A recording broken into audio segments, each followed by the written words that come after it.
एक महापुरुष पैदा हुआ जिसका नाम आज ज्योतिराव फुले है। 1927 ईस्वी में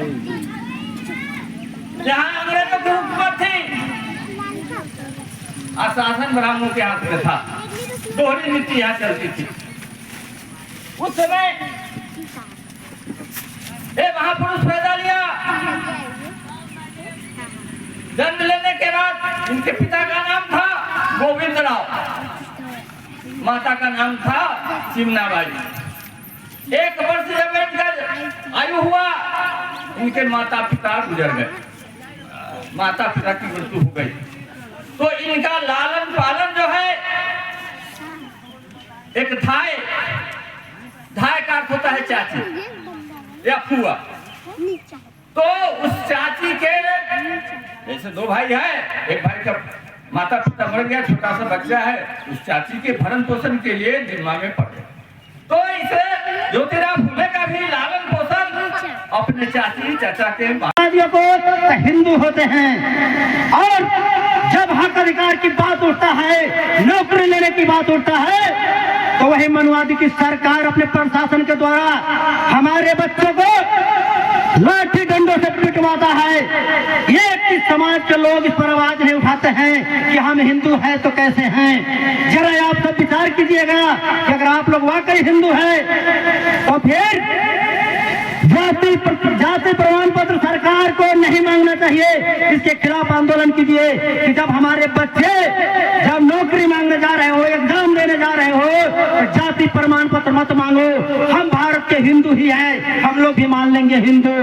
ये मेरे दोस्तों, ये कतई संभव नहीं है। क्या विदेश तो लगाते हैं भारत सरकार से नौकरी मांगने? जरा आप लोग विचार कीजिएगा।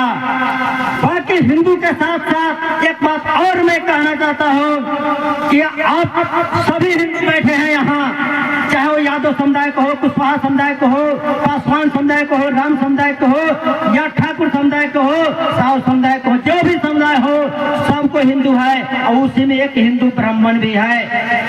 ऐ मेरे दोस्तों, मैं पूछता हूँ कि अगर वो हिंदू है और आप हिंदू है, तो ये कैसा बर्ताव जो आपके बाप दादाओं को कुर्सी पर नहीं बैठने दिया, खटिया पर नहीं बैठने दिया, चप्पल जूता नहीं पहनने दिया।